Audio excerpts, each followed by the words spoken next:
Ikhwani wa akhwati, Bapak dan Ibu sekalian yang semoga Allah rahmati. Marilah kita senantiasa bersyukur dan memuji Allah Subhanahu wa taala. Pujian tanpa batas kita panjatkan kepada Allah. Senantiasa kita ucapkan alhamdulillah, alhamdulillahi rabbil alamin. Dan Amin. salawat serta salam tak lupa kita haturkan dan curahkan kepada Nabi kita Muhammad sallallahu alaihi wasallam. Sallallahu alaihi wasallam Semoga alaih. kita semua menjadi umat beliau yang taat menjalankan perintahnya, menjauhi larangan-larangannya, agar kita bisa berjumpa dengan beliau nanti di surganya Allah Subhanahu wa taala. Amin, amin ya rabbal alamin. Amin. Ahabbati fillah rahimakumullah. Bapak dan Ibu sekalian yang semoga Allah rahmati. Di pertemuan kita kali ini kita melihat banyak sekali saudara-saudara kita, bukan hanya yang saat ini sedang melaksanakan ibadah haji ke Baitullah, tapi saudara-saudara kita, teman-teman kita yang sedang diuji oleh Allah Subhanahu wa taala sebuah penyakit.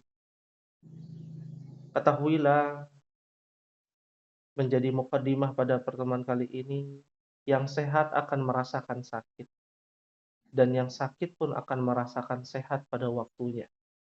Maka Amin. sesungguhnya sakit kita tidak lain adalah takdir yang terbaik menurut Allah Subhanahu wa taala.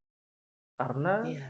kita harus tahu sakit yang kita alami merupakan penebus berbagai macam dosa dan menghapuskan segala kesalahan yang ada pada diri kita. Ini menjadi penggugur dosa kita karena adanya Amin. penyakit. Nabi kita Amin. Shallallahu Alaihi Wasallam mengatakan kepada seorang perempuan yang bernama Ummul A'la radhiyallahu taala anha. Ia berkata, Rasulullah berkunjung kepadaku dan aku sedang sakit pada saat itu. Maka beliau mengatakan, ya absyiri ya umma a'la, ya absyiri ya umma ala, ya kabar gembira, berikan kabar gembira kepada Ummu Ala. Fa inna maradul muslim yudhibullahu bihi khataya. Karena sesungguhnya sakitnya seorang muslim akan menjadikan dari Allah Subhanahu wa taala untuk menghilangkan kesalahan-kesalahannya. Kama Amin. tudhibun nar khabath az-zahabi wal fiddah. Sebagaimana api melelehkan emas dan perak. Maka ini menjadi motivasi, pelipur lara lah bagi kita yang sedang sakit. Agar kita termotivasi, agar kita tidak jatuh ke dalam pesimis, sifat pesimis yang tidak dimiliki, yang harusnya tidak dimiliki oleh seorang mukmin. Dan banyak sekali Bapak dan Ibu sekalian dari manfaat bagaimana Allah Subhanahu wa taala mentakdirkan kita dalam kondisi sakit, belajar bersyukur, belajar bersabar dan lain sebagainya. Maka semoga Allah berikan kepada Ibu Tri dan juga kepada saudara-saudara kita yang sakit diberikan Amin. kesehatan, kesembuhan, Amin dan ya sakit Allah. kita, sakit yang diderita mudah-mudahan menjadi pelipur lara dari penghapusan dosa-dosa kita. Amin ya rabbal Amin alamin. ya rabbal alamin. Bapak dan Ibu sekalian yang semoga Allah Subhanahu wa taala rahmati. Tahukah bahwa beberapa hari lagi ya saudara-saudara kita akan melaksanakan suatu ibadah yang ibadahnya lebih hebat daripada jihad fisabilillah. Ini luar biasa. Ini saudara-saudara kita. Setiap tahun lebih dari 3 juta manusia berkumpul untuk melaksanakan ibadah yang disebut dengan ibadah haji ke Baitullah. Ya. Maka setiap orang pasti menginginkan. Jangankan Pak Yudi tadi menyampaikan, saya pun demikian berkeinginan sekali untuk menginjakan kaki di tanah haram, yaitu di Masjidil Haram. Setiap jiwa yang beriman kepada Allah sungguh merindukan melihat Ka'bah, bagi yang mungkin pertama kali melihat Ka'bah dalam melaksanakan ibadah umrah pasti menangis. Karena begitu terharunya seorang mukmin, menggetarkan jiwa dan raganya. Karena melihat Ka'bah di mana setiap hari kita melaksanakan ibadah sholat menghadap kiblat, yaitu menghadap Ka'bah. Ketika kita Hmm. ada di hadapannya, kita akan terharu, kita akan bergetar jiwa dan raga kita. Maka Iya, setiap insan pasti beriman. Orang-orang yang beriman ini menyempurnakan rukun Islam yang kelima. Mereka berharap, ada yang menunggu 20 tahun, ya. Di Malaysia iya. bahkan ada yang sampai 100 tahun, ya. Jadi Hmm. sudah cicitnya itu yang belum lahir sudah didaftarkan gitu ya.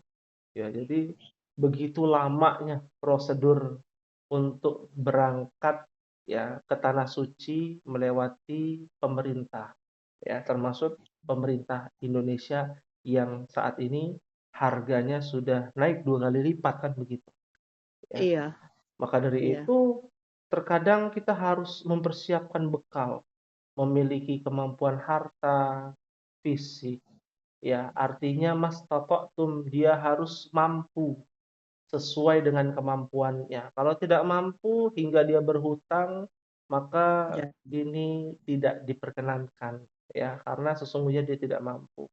Apalagi sampai eh, memotong apa namanya jatah makannya yang seharusnya sehari 3 kali jadi sehari sekali. Nah ini kan yang berbahaya ya, memberatkan untuk dirinya. Maka ketika keinginan ini tercapai, lalu kita daftar menempuh ibadah haji, baik itu haji melewati jalur pemerintah atau haji melewati jalur furoda yang harganya saat ini melambung tinggi ya, sekitar 200 sampai 300 juta, dan darat. itu lumayan biayanya 300 juta gitu ya.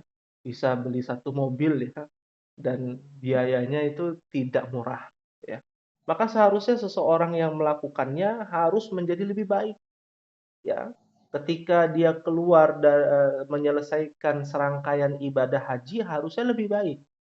Karena haji itu tidak bisa ya dengan harga yang murah di negara kita. Apalagi jauh ya, 9 jam naik pesawat, lalu prosedurnya luar biasa, belum lagi manasik haji, belum lagi walimatus safar, ya orang-orang ada yang mungkin memberatkan sampai satu kampung, ya diadakan acara, ya untuk memberangkatkan satu orang yang akan melaksanakan ibadah haji ke Baitullah. Maka ini tidak mengapa asalkan tidak memberatkan. Maka tidak sedikit yang berhaji ternyata belakangan ini kondisinya sama saja. Pulang dari haji kok sama saja sifatnya, wataknya, nggak ada perubahan. Bahkan Iya, imannya lebih down bahkan dari sebelumnya. Padahal sebaik-baik haji itu adalah haji yang mabrur kan. Haji yang diterima, haji yang diberkahi.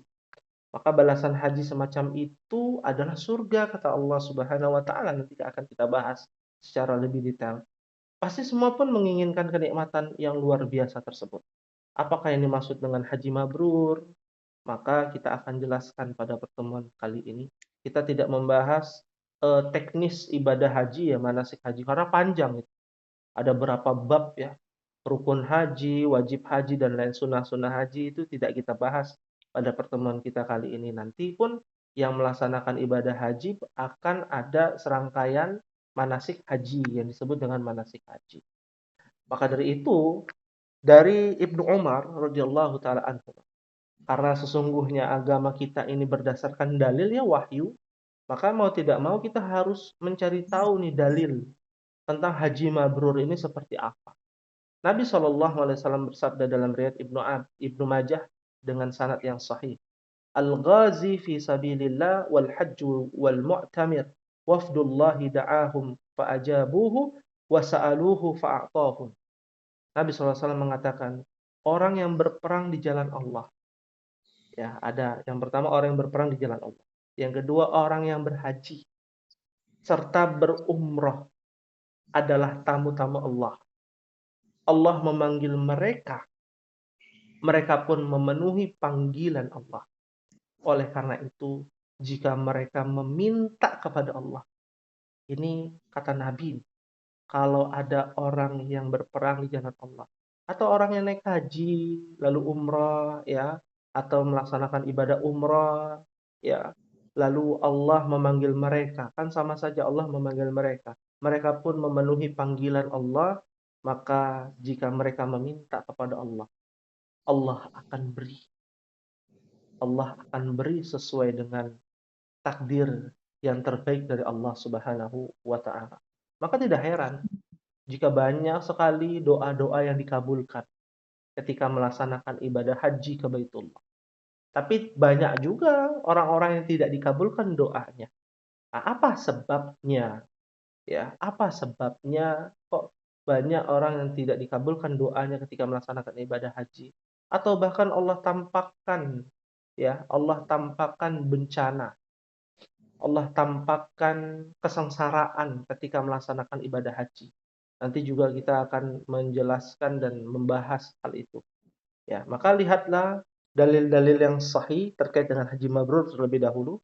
Dalam hadis yang lain dari riwayat yang sama, yaitu Ibnu Umar radhiyallahu taala anhuma, anaknya Umar bin Khattab, mengatakan dan menceritakan, amma khurujuka min baitika ta'ummul baita fa inna laka bikulli wata' tata'aha rahilatuka yaktubullahu laka biha hasanah wa yamhu anka biha sayyi'ah. Nabi Shallallahu Alaihi Wasallam itu menceritakan dalam riwayat Ibnu Umar, adapun keluarmu dari rumah untuk melaksanakan ibadah haji ke Ka'bah, maka setiap langkah hewan tungganganmu akan Allah catat sebagai satu kebaikan dan menghapus satu kesalahan. Kalau kita tidak menggunakan hewan tunggangan, ya, pesawat, maka setiap jengkal pesawat dia lewat, ya, maka itu akan menuai pahala di sisi Allah. Ini luar biasa pahalanya, ya. Satu kebaikan dan juga menghapus satu kesalahan. Wa amma wuqufuka bi Arafah fa innallaha azza wa jalla yanzilu ila sama'id dunya fayubahi bihim malaika fayaqulu haula'i ibadi ja'uni syu'tan gubran min kulli fajjin amik.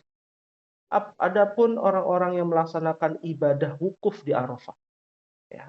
Nanti kan di akhir itu ada wukuf, ya. Wukuf itu artinya kita berdiri, kita berdiam diri di padang Arafah. Ya, padang Arafah, bukit Arafah yang begitu luas.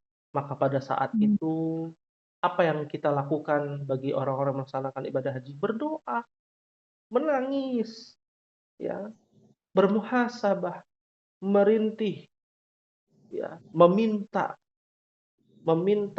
pertolongan kepada Allah Subhanahu wa taala dan berintrospeksi dosa-dosa yang dahulu mereka lakukan, lalu meminta ampunan kepadanya.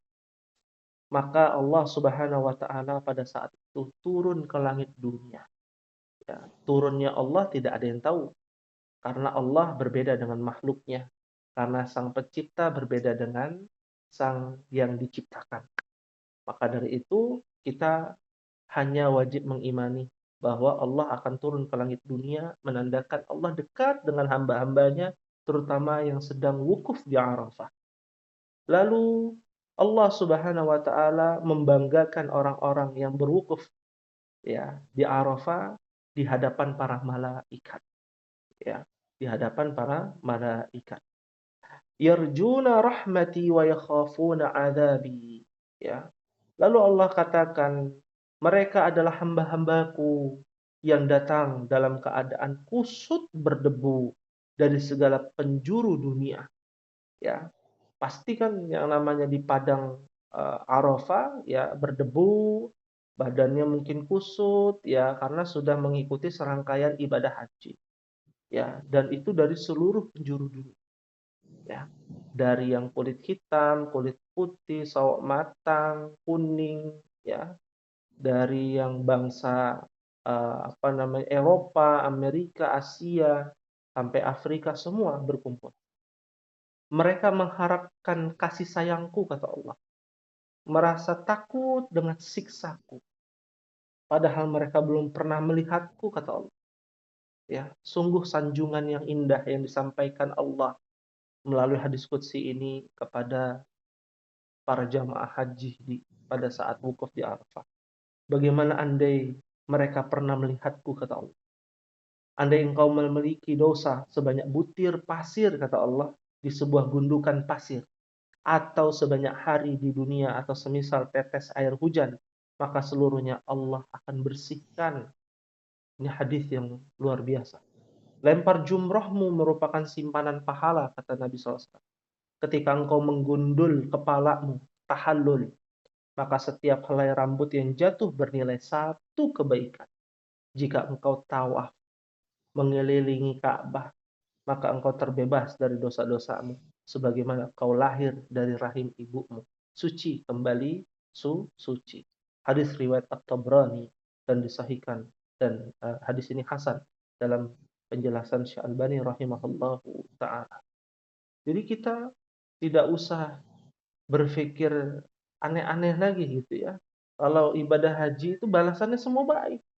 Dari serangkaian ibadah yang mungkin memberatkan, capek, letih, ya. Ini saudara-saudara kita yang saat ini sedang melaksanakan ibadah haji harus tahu ilmu ya.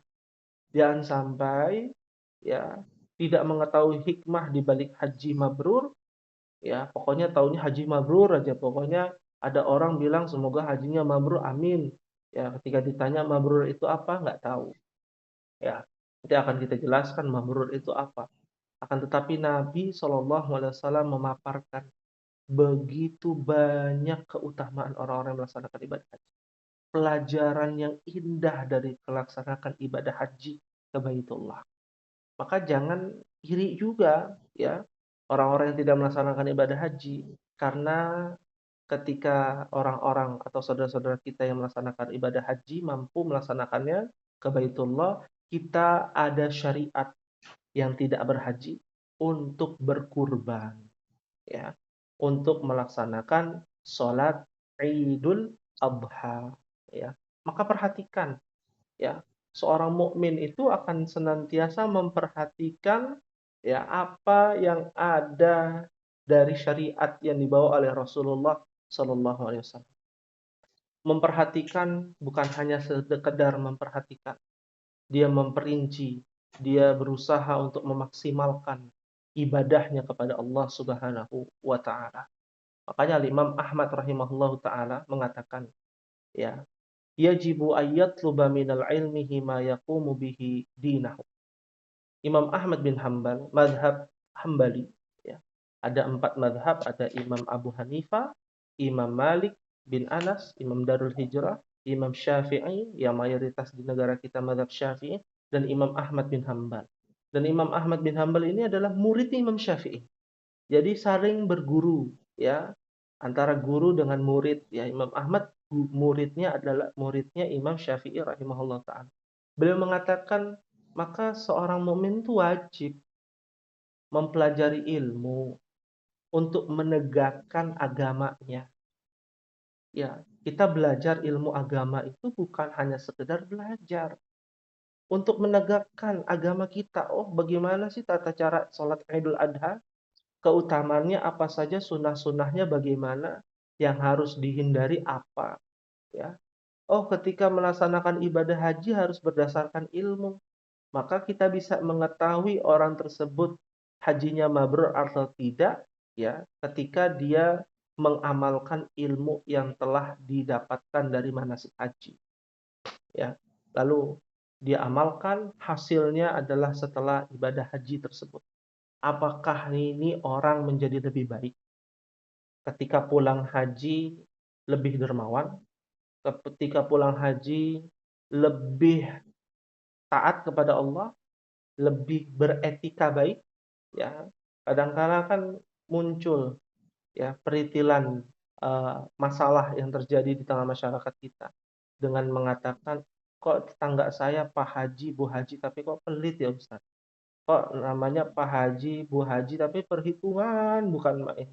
Ya, akhlaknya kok nggak ada. Katanya udah haji, katanya sudah melaksanakan ibadah haji, sudah digelari haji dan hajjah. Padahal haji dan hajah itu adalah gelar dari zaman penjajahan Belanda ya. Ya, dan tidak ada gelar itu. Gelar haji dan hajah itu tidak ada. Tapi karena sudah membudaya di negara kita, maka kadangkala orang yang melaksanakan ibadah haji kita panggil, yang sudah pernah melaksanakan ibadah haji kita panggil Pak Haji, Pak Haja. Ya, haji itu adalah tamu Allah, ya, tamu Allah Subhanahu wa taala, ya, ketika melaksanakan ibadah di Baitullah. Ya, makanya mungkin pernah mendengar kalau Bapak dan Ibu melaksanakan ibadah umrah, ya bukan haji ya, ibadah umrah lalu dipanggil haji, ya. Karena haji itu bukan gelar, ya. Artinya ada di antara tamu-tamu Allah Subhanahu wa taala, ya. Ahibati fillah rahimani wa rahimakumullah. Maka haji mabrur itu ternyata lebih dahsyat ya, Bapak Ibu, dibandingkan jihad, ya. Dari Abu Hurairah radhiyallahu taala anhu, su'ilan Nabiyyu sallallahu alaihi wasallam. Ada di mana Nabi sallallahu alaihi wasallam pernah ditanya, ya, ayyul a'mali afdal? Amalan apa yang paling afdal wahai Rasulullah? Imanun billahi wa rasulihi. Beliau bersabda, beriman kepada Allah dan Rasulnya. Ya. Kila, kemudian apalagi? Thumma madza? Kemudian apalagi wahai Rasulullah, amalan yang paling utama? Qala jihadun fi sabilillah. Jihad fi sabilillah. Ya. Lalu apalagi wahai Rasulullah? Qila thumma qala hajjun mabrurun. Haji yang mabrur, haji yang diterima, kata Nabi Shallallahu alaihi wasallam. Jadi itu sudah serangkaian ya, satu paket. Jihad fi sabilillah di zaman ini bukan hanya berperang ya, tapi mendakwahkan agama Allah. Ya, orang yang mendakwahkan agama Allah menyampaikan kebenaran meskipun dia statusnya bukan seorang ustadz, bukan dai, tapi hanya seorang ibu rumah tangga biasa. Gak apa-apa, sampaikan kebenaran. Ya, ada tetangganya gibah, sampaikan hadis tentang gibah. Ya, kita amalkan terlebih dahulu hadis tersebut, lalu kita sampaikan kepada saudara kita. Hati-hati dengan gibah, karena orang yang gibah itu seperti memakan daging saudaranya sendiri. Ya, dan akan ada pentransferan pahala dan pentransferan dosa bagi orang yang digibahi. Yang menggibahi akan mendapatkan dosa dan yang digibahi akan mendapatkan pahala. Ya, maka balighu anni walau ayat, kata Nabi SAW. Sampaikan ilmu meskipun hanya satu ayat. Ya, jadi statusnya ini bukan cuma seorang penceramah ya Bapak Ibu. Pak Yudi di sini bisa menyampaikan saudaranya, anak-anaknya, istrinya Ibu Tri, Ibu Ati, Budis, Ibu Fajar, Pak Idet, semua itu bisa menyampaikan ilmu. Ya, tapi ketika menyampaikan ilmu harus diamalkan dulu ilmunya. Ketika diamalkan ilmunya harus dengan ilmu, harus dengan pedomannya jelas Al-Quran dan Sunnah Rasulullah Sallallahu Alaihi Wasallam. Nah, ini orang jihad fisabilillah. Ya, jadi makna jihad fisabilillah bukan cuma berperang ya Bapak Ibu. Ya, bukan cuma berperang, mencari nafkah jihad juga fisabilillah. Ya, mengurusi anak ya. Kan ibu-ibu biasa punya anak ya diurusi, capek yang ngurusin anak dan lain sebagainya. Ya, itu ladang pahalanya di situ berarti. Ada jihad ya yang pahalanya lebih besar daripada haji mabrur. Ya, kata Nabi Shallallahu alaihi wasallam. Dan yang berikutnya adalah hajjun mabrurun. Ya, Ya, haji yang mabrur. Ya. Dan berikutnya dari Aisyah radhiyallahu taala anha ummul mukminin, ya. Istri Rasulullah sallallahu alaihi wasallam sekaligus anaknya Abu Bakar As-Siddiq berkata, "Ya Rasulullah, naral jihad afdal amal. Afala nujahidu?" Ya. Jadi Aisyah ini bertanya, ya, istri Rasulullah ini bertanya kepada suaminya yaitu Rasulullah. Kami memandang bahwa jihad adalah amalan yang paling afdal ya Rasulullah. Ya. Apakah berarti kami harus berjihad? Nah, ini statusnya, ya, kondisinya, peristiwanya ini pada masa peperangan di zaman Nabi SAW. Ya, apakah wanita juga boleh berjihad? Ya. Lalu Nabi SAW mengatakan, La lakinna afdalal jihad hajjun mabrur. Dalam hadis yang lain, jihad tidak jihad paling utama, ya. Akan tetapi ada yang lebih utama, yaitu haji mabrur. Ya, oh berarti hadisnya berkontradiksi dong antara hadis yang pertama dan yang kedua. Tidak, karena itu saling berkaitan, saling berlomba-lomba. Derajat pahalanya kadangkala jihad fisabilillah, kadangkala haji mabrur, ya itu derajat pahalanya semakin tinggi. Dan di dalam haji mabrur kan ada jihad juga tuh. Perjuangan mencari nafkah untuk membekali diri, melaksanakan ibadah haji kan tidak semudah yang diperkirakan. Butuh bekal, biayanya juga harus lumayan. Ya, kita harus mencari nafkah lebih. Kadangkala kita menghemat dengan hemat yang luar biasa, ya, sehingga kita bisa eh, mendapatkan tiket melaksanakan ibadah haji ke Baitullah. Akan tetapi sangat disayangkan Bapak Ibu sekalian, ketika di saat saudara-saudara kita ya di negara kita yang kita cintai Indonesia menginginkan melaksanakan ibadah haji ke Baitullah. Banyak sekali ya. Namun yang terjadi kita mendengar sebuah berita, mudah-mudahan sih tidak benar ya. Ya, mendengar sebuah berita ya di mana ada jamaah ya dari pemerintah negara kita 80 orang lebih ya yang jabatannya dari anggota parlemen meminta ya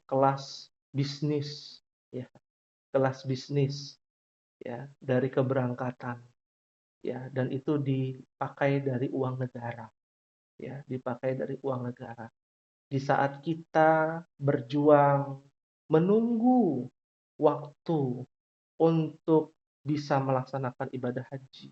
Ada yang 10 tahun, ada yang 15 tahun, ada yang 20 tahun bahkan. Ya. Nas'alullah as-salama wal afiyah. Sungguh waktu yang tidak singkat, waktu yang cukup lama. Ya.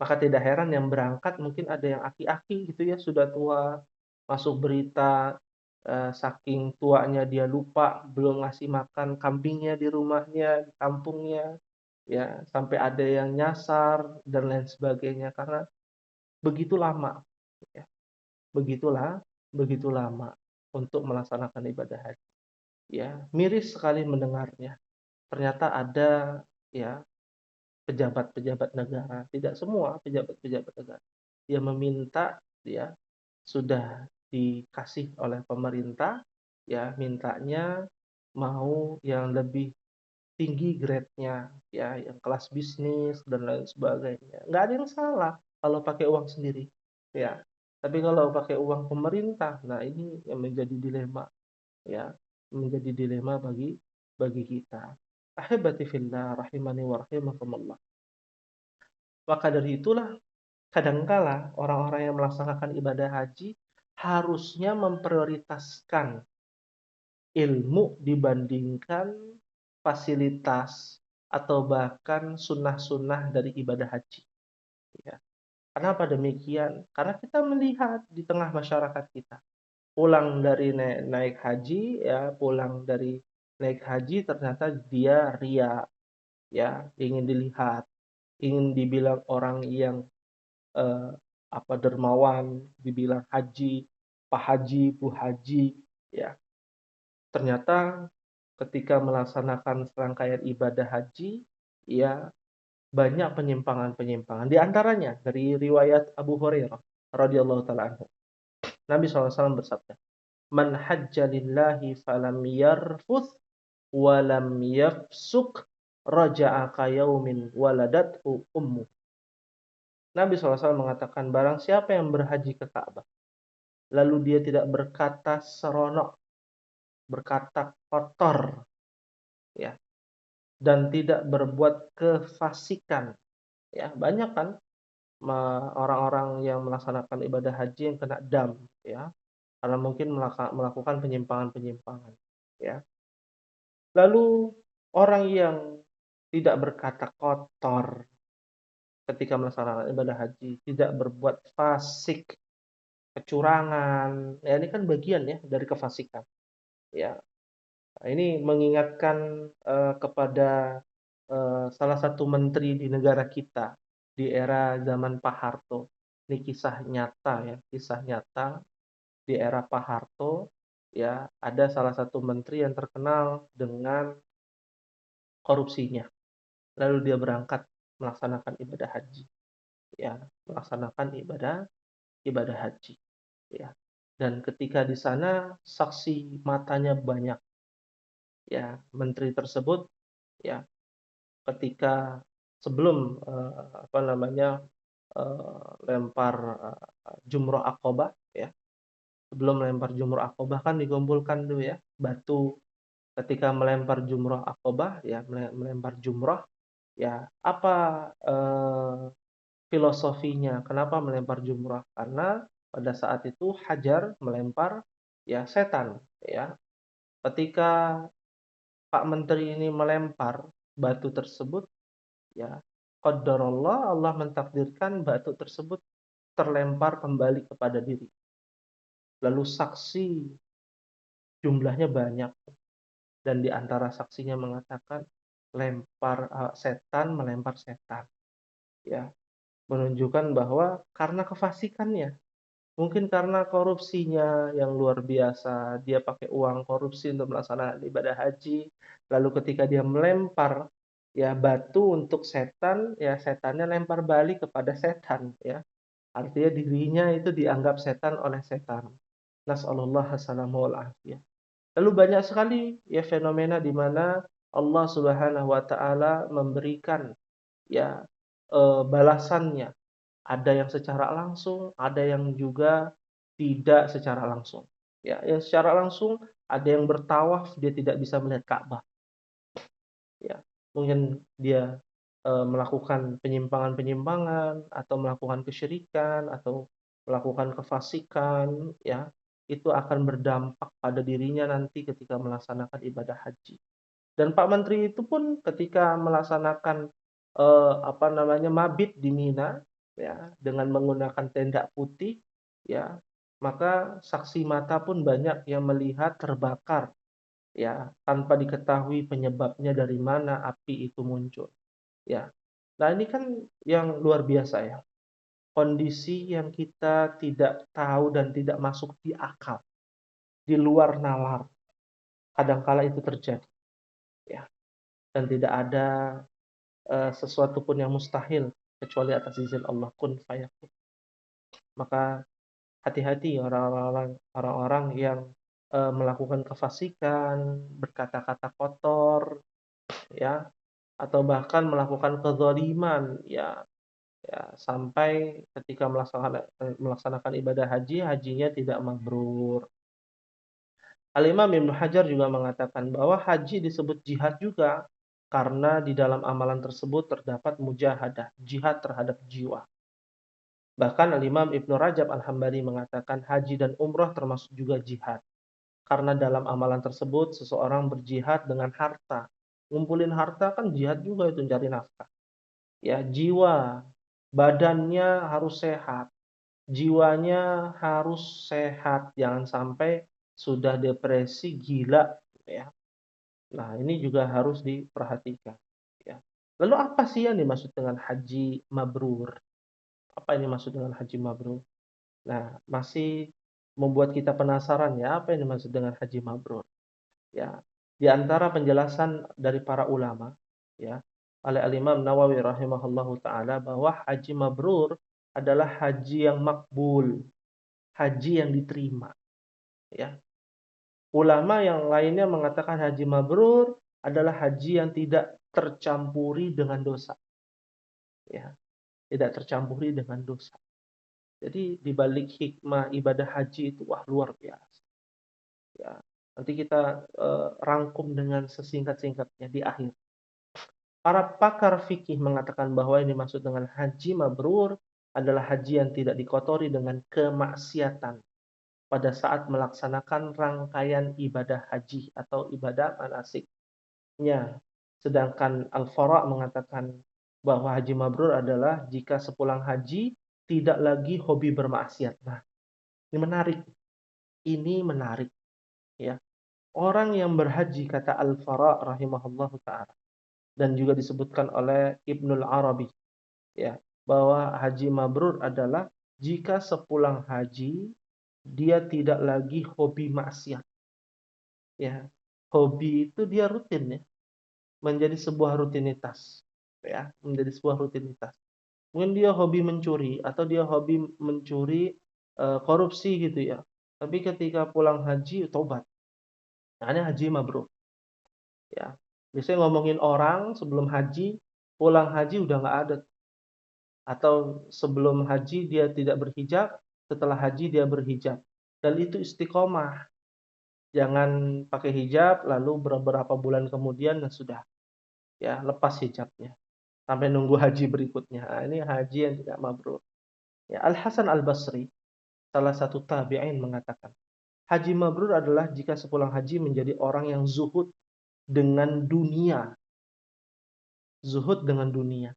Bagaimana bisa orang yang, ya, ingin melaksanakan ibadah haji lalu mintanya mau yang kelas bisnis pesawatnya, ya, mau yang diprioritaskan, kelas prioritas gitu ya, hotelnya yang mewah, ya, ya, dan uang itu dari negara, bisa dikatakan sepulang haji itu zuhud. Bagaimana bisa, Bapak Ibu? Ya, miris sekali.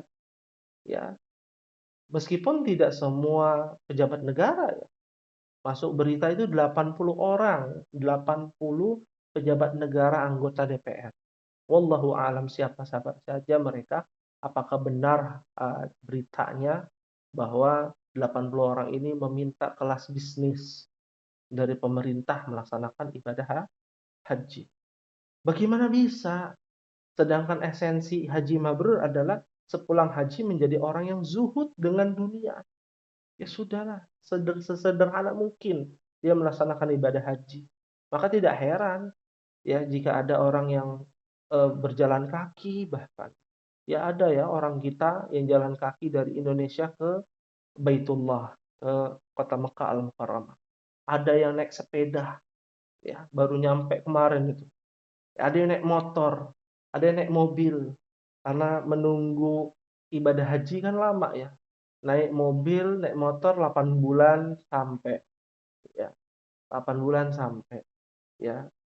Nah, ini eh, kemungkinan besarnya lebih banyak mendapatkan haji mabrur dibandingkan orang-orang yang ingin mendapatkan prioritas, ya udahlah hajinya yang ini yang mewah, yang megah, ya, yang servisnya ini nomor satu, ya, servisnya nomor satu, ya. Susah untuk mendapatkan haji yang mabrur, karena haji yang mabrur ini Al Hasan Al Basri, ya, perkataan beliau ini luar biasa, ya, bisa dipertanggungjawabkan karena beliau ini Al Hasan Al Basri adalah salah seorang tabi'in, lahir setelah Rasulullah wafat dan pernah digendong oleh istri Rasulullah yang bernama Ummu Salamah, dekat dengan keluarga Rasulullah. Ya, maka beliau mengatakan orang yang berhaji, yang hajinya mabrur, yang diterima, jika sepulang haji menjadi orang yang zuhud terhadap dunia dan merindukan akan negeri akhirat. Ya, merindukan akan negeri akhirat. Hidupnya akan lebih qanaah. Ya, ini orang-orang yang melaksanakan ibadah haji. Nanti kita lihat ya saudara-saudara kita yang melaksanakan ibadah haji ke Baitullah. Ya, apa hasil yang dia dapatkan selama 40 hari melaksanakan ibadah haji, ya. Ya, sesuai dengan kloternya kalau di negara kita kan begitu. Al-Qurtubi, Al-Imam Al-Qurtubi mengatakan, haji mabrur adalah haji yang tidak dikotori oleh maksiat saat melaksanakan manasik dan tidak lagi gemar bermaksiat setelah pulang haji. Wah, ini udah sepaket, ya. Bahkan Imam Nawawi juga berpendapat. Pendapat yang paling kuat, kata Imam Nawawi, dan yang paling terkenal, haji mabrur adalah haji yang tidak ternodai oleh dosa pada saat ibadah haji. Diambil dari kata-kata birrun yang bermakna ketaatan, mabrur. Ada juga yang berpendapat bahwa haji mabrur adalah haji yang diterima. Di antara tanda diterimanya seseorang adalah adanya perubahan menuju yang lebih baik setelah pulang dari pergi haji dan tidak membiasakan diri melakukan berbagai macam kemaksiatan. Ada pula yang mengatakan bahwa haji mabrur adalah haji yang tidak tercampuri unsur riya. Nah, diperhatikan Bapak Ibu sekalian. Ini menjadi tamparan keras ya. Orang yang suka selfie-selfie di depan Ka'bah, ya, bahkan pernah ditegur oleh salah satu ulama ya, imam ya dan pengajar Masjid Nabawi, yaitu Syekh Sulaiman Ar-Rahaili hafizahullah taala. Masuk berita ya di detik.com, masuk berita di media-media mainstream bahwa masyarakat kita ya, rakyat Indonesia ini lebih suka selfie, lebih banyak terkenal dengan suka selfie ya. Nah, ini kan sedih ya, ya. Sedih kita mendengarnya ya. Bukan terkenal dengan apa hafalannya ya, keramah tamahannya iya ya, tapi terkenal juga dengan kekurangannya, kejelekannya, yaitu suka selfie, pamer sana, pamer sini, ya di depan Ka'bah dia foto bareng, bikin TikTok dan lain sebagainya. La haula wala quwata illa billah. Ya, tentu ini adalah perbuatan yang berlebih-lebihan, perbuatan yang mendapatkan ya, akan tercampuri unsur riya dalam melaksanakan ketaatan kepada Allah Subhanahu wa taala. Ini yang harus kita hindari, ya. Kita melihat mungkin ketika melaksanakan ibadah haji, ya itu ada yang dibikin apa reel dan lain sebagainya, ya, ya kecuali terutama Gen Z ya, generasi Z ini, ya. Adapun generasi kolonial, generasi milenial, ya kadangkala juga ikut-ikutan. Nah, ini yang harus dijauhi. Ulama lain berpendapat bahwa haji mabrur adalah jika sepulang haji tidak lagi bermaksiat. Maka dua pendapat terakhir telah tercakup dalam pendapat-pendapat sebelumnya tadi. Ya, ini pendapat Imam uh, Nawawi rahimahullahu taala. Ya. Jika telah dipahami apa yang dimaksud dari haji mabrur, ya, maka orang yang berhasil menggapai predikat tersebut akan mendapatkan keutamaan. Ya, apa keutamaannya? Surga. Kalau bicara, wah ntar masuk surga, dari kecil kan kita diajarkan, nanti kalau kamu melakukan kebaikan, nanti masuk surga, sholatnya benar, nanti masuk surga. Ya, tapi nggak dijelaskan apa isi surga, ada apa di dalam surga, kenapa kita harus masuk surga, ya, agar kita ada motivasi, ya, jangan sampai kita menganggap sebuah kalimat yang biasa, ya dianggap remeh, oh surga ya, dikit-dikit surga, dikit-dikit surga biasa, nggak ada yang lain apa selain surga ya, kan begitu ya. Ini yang harus diperhatikan ya pada kita untuk mengajarkan mengajarkan anak kita, keluarga kita tentang makna surga ya. Maka Nabi Shallallahu Alaihi Wasallam ya mengatakan, wal hajjul mabruru laisa lahu jazaa illa jannah. Haji yang mabrur tidak ada balasan yang lain ya yang pantas diberikan kecuali surga Allah Subhanahu wa taala. Ya, surga itu tidak bisa dilihat dengan pandangan kita. Tidak bisa dibayangkan dengan pikiran kita. Karena begitu indah. Ya, karena begitu indah. Yang bisa membayangkan surga adalah Adam yang pernah ke surga. Kita yang belum pernah ke surga, jangan sok-sok tahu ya. Sok tahu oh di surga begini, di surga begini. Harus berdasarkan dalil. Wala udhunun sami'at, nggak bisa didengar dengan pendengaran kita. Karena suaranya begitu merdu, begitu indah. Pandangan tentang surga itu lebih indah pemandangannya dibandingkan pemandangan yang paling indah di dunia. Ya. Ahibati fillah, rahimani wa rahimakumullah. Di antara bukti hikmah ya adanya haji mabrur adalah seseorang yang gemar berbuat baik terhadap sesama. ya. Orang yang mendapatkan haji mabrur akan mendapatkan hikmahnya. Di antara hikmahnya gemar berbuat baik terhadap sesama. Ya, dari riwayat Jabir bin Abdullah, Rasulullah SAW pernah ditanya tentang haji mabrur. Lalu apa kata beliau? It'amut ta'am wa tayyibul kalam. Ya, orang yang disebut haji mabrur adalah suka bersedekah. Ya, dengan bentuk makanan, memberi makan dan ya, yang lain sebagainya. Ini pulang haji nih, ya, kriteria orang yang haji mabrur begitu. Rajin sedekah, ya, rajin sedekah. Kadang-kala kan ada walimah, ya, walimatus safar, ya, nah, kita sedekah mulai. Ya. Lalu watayyibul kalam, memiliki tutur kata yang baik. Nggak ada istilah ya dari mulutnya keluar perkataan kotor, nggak ada orang yang pulang dari haji itu nggak ada yang ngomong begitu. Ya. Menghina sana, menghina sini, pulang dari haji jadi buzzer, nggak ada, itu bukan haji mabrur begitu. Ya. Pulang dari ibadah haji ya menjatuhkan ya saudaranya, ya menjelek-jelekan, ya atau bahkan menjelek-jelekan negara. Nas'alullah salamah wal afiyah. Kita berlindung pada Allah Subhanahu wa taala.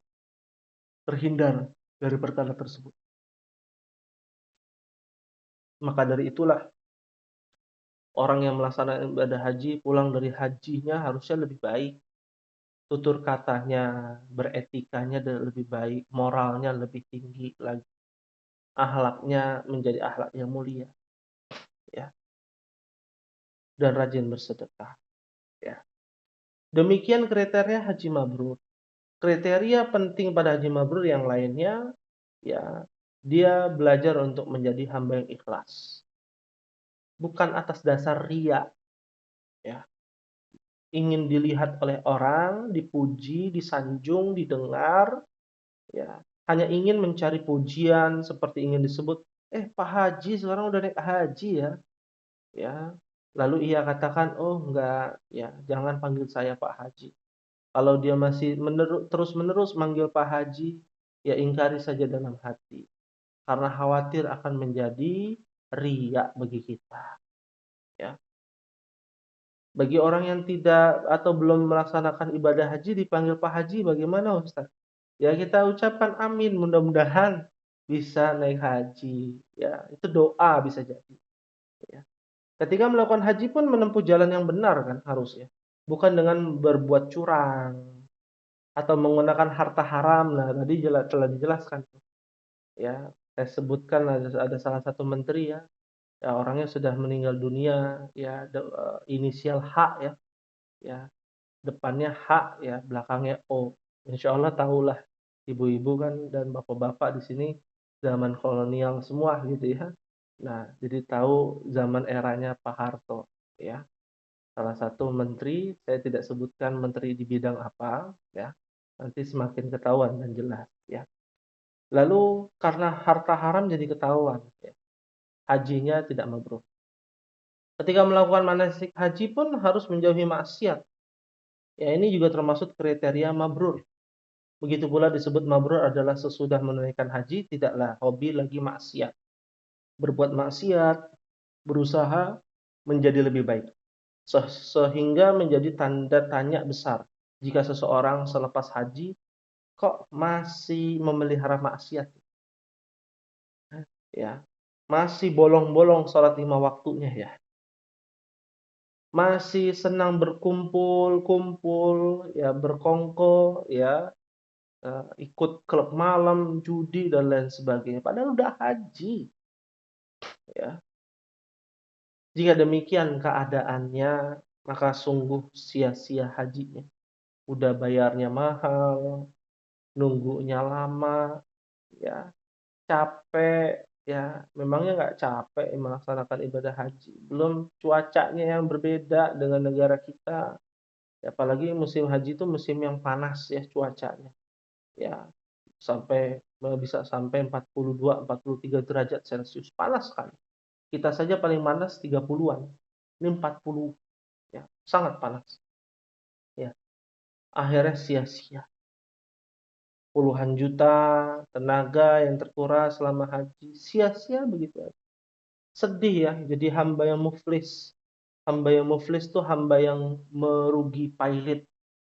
Ya, kelihatannya benar, kelihatannya eh, apa namanya, kayaknya diterima gitu, kayaknya, tapi ternyata di hadapan Allah zong, tidak diterima di hadapan Allah Subhanahu wa taala. Nauzubillah, tsumma nauzubillah. Makanya kita butuh ilmu Bapak Ibu. Belajar. Belajar itu bukan hanya sekedar mengambil ilmu, tapi juga harus mengamalkan ilmunya. Kalau sudah tahu ilmunya, diresapi dalam hati, diresapi dalam jiwa, ya, sampai menggetarkan hati kita, sampai menggetarkan jiwa kita. Maka setelah itu amalkan, ya. Karena Al-Imam Fudail bin Iyad mengatakan la yazalul alim jahilan hatta ya'mala bi ilmihi fa idza 'amila bihi sara 'aliman. Fudail bin Iyad rahimahullahu taala salah satu ulama besar. Beliau mengatakan, ya, orang yang katanya berilmu tetap dikatakan bodoh.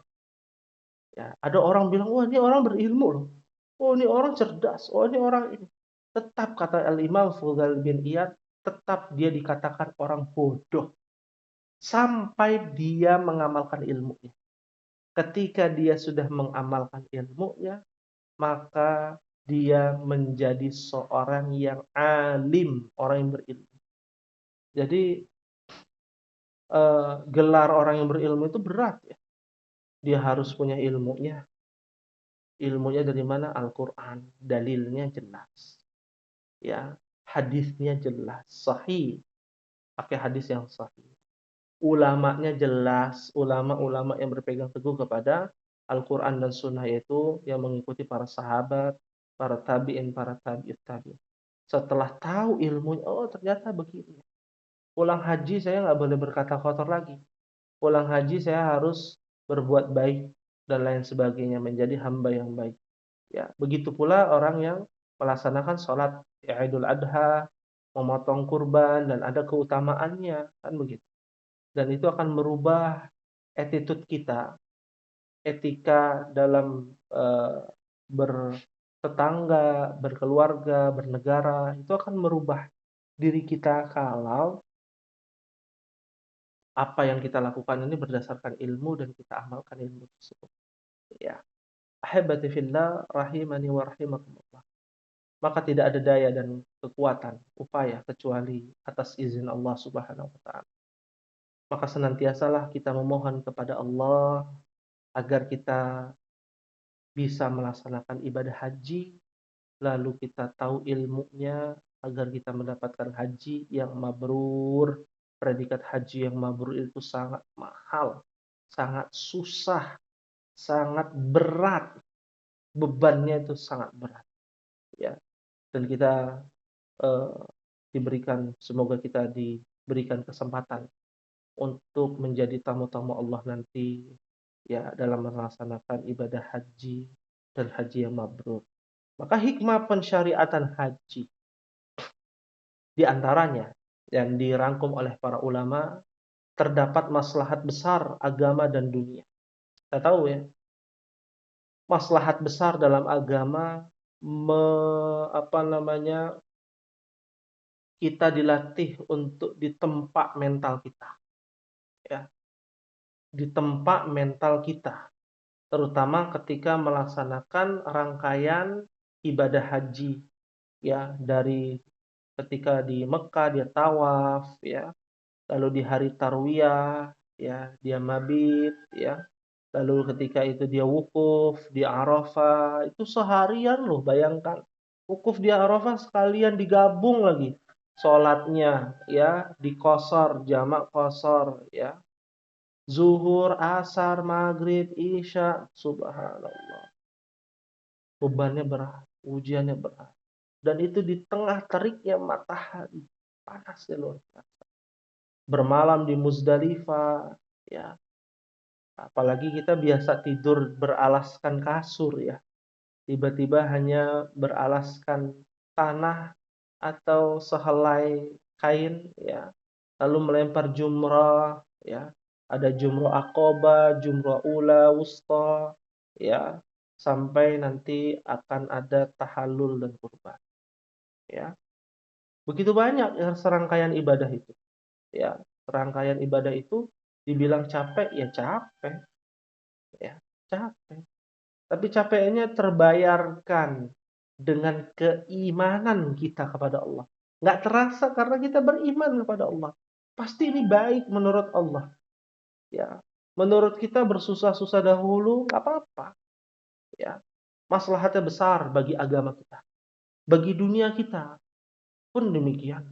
Ya, karena kita bisa belajar zuhud nantinya. Ya, orang yang biasa hidupnya mewah, ya, biasa hidupnya dengan gemerlap harta, semua apa-apa duit gitu ya, semua apa-apa ada pembantu, ya, hidupnya nyaman, di zona nyaman, tiba-tiba melaksanakan ibadah haji, ya, zona terdesak, ya, ya, zona yang benar-benar darurat, ya, ya. Lalu haji adalah bentuk ibadah kepada Allah, ya. Di antara hikmahnya dalam haji ada pengorbanan harta, ya. Kemarin ada yang bertanya, salah satu jamaah kami, ya, di luar pengajian ini, beliau adalah eh, apa namanya, wakil rektor, ya, di salah satu universitas, disebut universitasnya, saya sebutkan Unindra, ya. Dia wakil rektor dan eh, dilema antara berangkat haji atau membayarkan eh, apa namanya, biaya pengeluaran untuk anaknya yang wisuda, ya. Makanya saya sampaikan, ya, kalau wisudanya, ya, dilanjutkan akan tetapi eh, pembiayaannya ditunda dulu hingga ijazahnya ditahan, nggak ada masalah sampai nanti, ya, ada duitnya baru nanti bisa diambil ijazahnya, ya. Maka bisa prioritasnya untuk melaksanakan haji terlebih dahulu.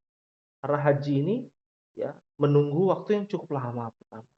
2 orang suami istri, biaya yang tidak kecil, ya, jumlahnya besar. Jadi dilema antara bayar urusan anak atau, ya, ibadah haji, ya, pelunasan ibadah haji, ya. Nah, ini fenomena di tengah masyarakat kita, ya. Maka pengorbanan hartanya luar biasa, ya. Bahkan ada yang mengorbankan hartanya sampai dia nggak makan, ya. Sampai dia ngumpulin hartanya di balik, ya, di balik kasurnya, di balik dipannya. Kan masuk berita tuh. Ya, buat melaksanakan ibadah haji dia kumpulin dalam bentuk uang, ternyata hilang. Ada yang dimakan rayap, ya.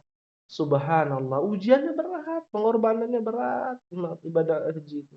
Sayang Bapak Ibu kalau nanti Bapak Ibu berangkat, ya, Ibu Tri katanya mau berangkat tahun 2025, mudah-mudahan dipercepat, ya. Mudah-mudahan dipercepat. Ada jamaah kami yang dipercepat, ya. Tadinya 2025 tapi tahun ini jadi cadangan. Ya, jadi cadangan. Ya, sudah manasik jadi cadangan, ternyata berangkat. Ya, banyak juga yang nggak berangkat, ya, karena faktor usia dan lain sebagainya. Ya. Nah, semoga Allah berikan kemudahan bagi kita untuk melaksanakan ibadah yang mulia ini. Ada juga, ya, pengorbanan dalam ibadah haji, ya, hikmah pensyariatan ibadah haji, ya, agar hajinya mabrur, ya. Di antara hikmahnya badan itu capek, letih. Nggak ada orang nggak capek melaksanakan ibadah haji. Kita jalan-jalan saja, ya, Bapak Ibu jalan-jalan, nggak usah ke luar negeri, ke daerah saja capek. Nginep di hotel, ya, tetap semewah apapun hotelnya, tidak senyaman tinggal di rumah sendiri, di kamar sendiri, ya.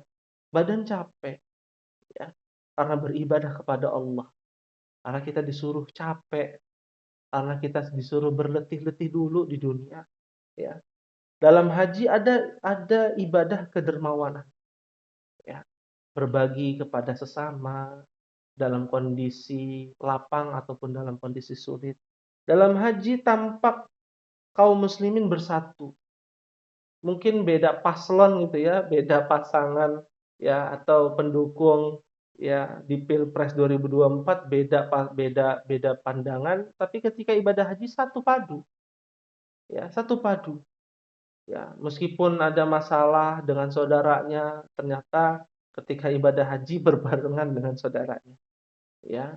Maka mau tidak mau harus satu padu melaksanakan ibadah haji ke Baitul. Dalam haji kaum muslimin saling mengenal dan saling menolong. Dan ini fenomena tahunan ya, melaksanakan ibadah haji ini kita sering melihat berita saudara-saudara kaum muslimin yang, beda negara, di negara Jepang gitu ya, mereka membiasakan menjaga kebersihan ya, terutama buang sampah pada tempatnya. Maka mereka saling tolong-menolong, ada sampah dibuang. Ada dari, apa namanya, pemerintah Arab Saudi yang menyemprotkan air karena begitu panas ya ketika wukuf di Arafah, ya, dan lain sebagainya. Hingga saling mengenal. Bahkan masuk berita, bukan berita ya, di media sosial, ya, seorang nenek-nenek ya dari Indonesia, jamaah haji dari Indonesia, itu kenalan dengan jamaah haji dari Afrika yang, eee, kulitnya ireng-ireng katanya, ya. Ya, mereka saling mengenal, satu padu dan saling tolong-menolong. Padahal bahasanya beda, kebiasaannya beda, ya, kulitnya saja beda, perawakannya beda, tapi mereka satu padu, membantu, saling bahu-membahu, ya. Ini di antara hikmahnya, ya. Dan dalam haji saling menunjuki satu dengan yang lainnya, ya, saling bahu-membahu, ya. Dan banyak sekali manfaat-manfaat ibadah haji. Hikmahnya ini luar biasa, ya. Agenda tahunan yang mungkin, di antara 3 juta 4 juta orang, ya, yang mendapatkan haji mabrur itu, ya tidak banyak, ya. Dan itu bisa terlihat dari cara kita memahami makna haji mabrur. Orang bilang haji mabrur, iya, tapi kok akhlaknya nggak berubah pulang dari haji ya. Berarti kan tidak dikatakan haji mabrur. Allah berfirman dalam surah Al-Hajj ayat 28. Liyashhadu manafi'a lahum wa yadhkuru ismallahi fi ayyamin ma'lumat ala ma razaqahum min bahimatil an'am faqulu minha wa at'imul ba'is fakir. Supaya mereka menyaksikan berbagai manfaat bagi mereka dan supaya mereka menyebut nama Allah Subhanahu wa taala pada hari yang telah ditentukan atas rezeki yang Allah telah berikan kepada mereka berupa binatang ternak. Maka makanlah sebagian daripadanya dan sebagian lagi berikanlah untuk dimakan orang-orang yang sengsara dan juga orang-orang yang fakir. Ahibati fillah rahimani wa rahimakumullah. Manfaatnya banyak. Yang tidak berhaji dikasih syariat berkurban. Bagaimana kita bisa qarib, dekat dengan Allah, ya. Mendekatkan diri kepada Allah itu esensi dari ibadah kurban, ya. Yang pahalanya itu dari darahnya, kulitnya, ya, bulunya itu bisa mendapatkan menuai pahala di sisi Allah bagi orang-orang yang melaksanakan ibadah kurban, ya. Oleh karena itulah Bapak dan Ibu sekalian, semoga Allah rahmati. Semoga ibadah haji saudara-saudara kita yang melaksanakan ibadah haji pada tahun ini bisa mendapatkan haji yang mabrur, dimudahkan ibadah hajinya, dan diberikan oleh Allah Subhanahu wa taala keistiqomahan. Ya, selesai atau seusai melaksanakan ibadah haji, ya, yang serangkaiannya dari kota Mekah dia bertawaf, bertarwiyah di Mina, wukuf di Arafah, bermalam di Muzdalifah, melempar jumrah, dan yang terakhir tahallul dan kurban. Nah, ya, dan ini yang harus diperhatikan bagi kita semua sebagai seorang mukmin. Dan tentunya ya, apa yang kita sampaikan ya pada pertemuan kali ini menjadi perhatian bagi kita yang hendak melaksanakan ibadah haji. ya, hendak melaksanakan ibadah haji ke Baitullah, ya. Tidak banyak yang ingin disampaikan, wallahu taala a'lam. Apabila ada yang ingin ditanyakan, dipersilakan, kaitannya dengan, hikmah di balik haji mabrur atau ibadah-ibadah yang lainnya, dipersilakan.